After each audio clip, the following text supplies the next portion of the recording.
మార్కాపురం జిల్లా రాయవరం వద్ద గురువారం జరిగిన బస్సు ప్రమాదంలో పోలీసులు సత్వరం స్పందించారు. మార్కాపురం సీఐ సుబ్బారావు, అగ్నిమాపక సిబ్బంది, ఓ రిటైర్డ్ ఆర్మీ జవాన్ తక్షణ చర్యల ఫలితంగా ప్రాణ నష్టం భారీగా జరగలేదు. ఘటన జరిగిన కొద్ది నిమిషాల్లోనే అక్కడకు చేరుకుని సహాయ కార్యక్రమాలు చేపట్టిన సీఐ సుబ్బారావుతో మా ప్రతినిధి ఎస్పీ చంద్రశేఖర్ ముఖాముఖి. వద్ద జరిగినటువంటి ఈ బస్సు ప్రమాద సమయంలో కొంతమంది రియల్ హీరోలు ఉన్నారు. ఆ ప్రమాదం జరిగిన వెంటనే ఘటనాస్థలికి చేరుకోవడం, వాళ్ళు గాయపడిన వారిని కావచ్చు, లేకపోతే బస్సులు చిక్కుపోయిన వారిని రక్షించేటువంటి క్రమంలో మార్కాపురం సిఐ సుబ్బారావు గారు ఉన్నారు. సార్, ఎట్లా మీకు సమాచారం ఎప్పుడు తెలిసింది, ఎలా తెలిసింది, ఎంతసేపట్లో మీరు ఇక్కడికి రాగలిగారు?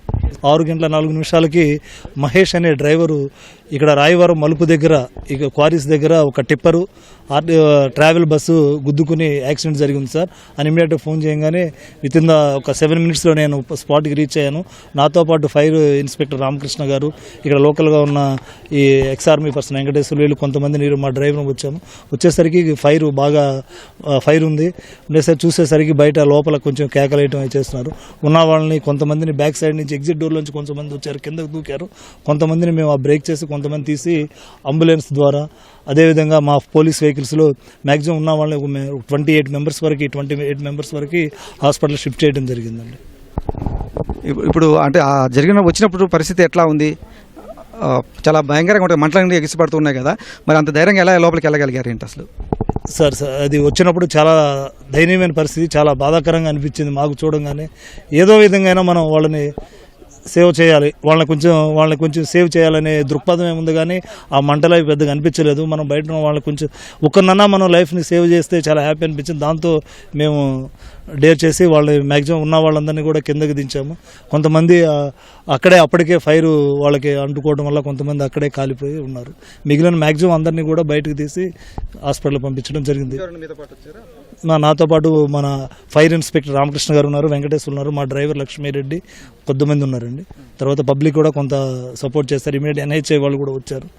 వాళ్ళందరి సహాయంతో అన్ని డిపార్ట్మెంట్లు కోఆర్డినేషన్తోనే చేసాం. మా ఎస్పీ గారు తెలియగానే ఎస్పీ గారు ఇమీడియట్గా స్పాట్కి వచ్చేసారు. డిఎస్పీ సారు, అదేవిధంగా నైబర్ ఉన్న పోలీస్ స్టేషన్ ఇన్స్పెక్టర్లు, ఎస్ఐలు అందరూ కూడా సీన్కి వచ్చి అందరూ కూడా ఈ సహాయ చర్యలో పంచుకున్నారు. తర్వాత ఇమీడియట్గా మనం స్పాట్ కూడా మీరు గమనిస్తే ఇన్సిడెంట్ జరిగిన 1 అవర్కే ఇమీడియట్గా ఇక్కడ ఉన్న బాడీస్ని కానీ అన్నింటినీ కూడా షిఫ్ట్ చేసి ఇక్కడ ట్రాఫిక్ క్లియర్ చేసి ఎటువంటి ఇబ్బంది లేకుండా అందరినీ కూడా చేయగలిగాము. దాంతోపాటు ప్రత్యక్షంగా ఆ సహాయ చర్యలో పాల్గొన్నటువంటి వెంకటేశ్వర్లు అనేటువంటి రిటైర్డ్ ఆర్మీ జవాన్ ఉన్నారు. అంత మాట్లాడదాం. ఏంటి మీకు ఎలా తెలిసింది, ఎలా వచ్చారు ఇక్కడికి? మాకు మార్నింగ్ 5:30కి ఒక పెద్ద మంటలు కనిపించేది సార్. అంటే పొగ ఆకాశం వరకు అంటుకుంటుంది. ఆ టైంలో మేము అక్కడ నుండి రావడం జరిగింది. అప్పటికే మంటలు అనేది బాగా విపరీతంగా జరిగినాయి. ఈలోపు సిఐ గారు, ఫైర్ ఇన్స్పెక్టర్ రామకృష్ణ సార్ గారు వచ్చారు. వాళ్ళ ఆధ్వర్యంలో బస్సులో ఉన్న మంటలను ఆర్పి ఆ తర్వాత రెస్క్యూ చేసుకుని ఉన్న డెడ్ బాడీస్ని బయటికి తీయడం జరిగింది. ఈలోపు కొంతమంది సార్ గారు ఏం చేశారంటే బ్యాక్ డోర్ నుంచి ఏదైతే ఎగ్జిట్ ఉందో, ఎమర్జెన్సీ ఎగ్జిట్, దాని ద్వారా కొంతమందిని సేవ్ చేయడం జరిగింది. వీళ్ళిద్దరు కూడా వెంటనే కొంత స్పందించడంతో పాటు సహాయ చర్యలు కూడా పాల్గొనడం, ఆ మంటల వాటి కూడా భయపడకుండా ముందుకు వచ్చి వారిని లోపల చిక్కున్న వారిని కాపాడాలనేటువంటి ఒక తాపత్రయం చూపడం, అంతగా చొరవ చూపడం వల్ల అయితే కొంత మిగిలిన వారు ప్రాణాలతో బయటపడ్డారని చెప్పాలి.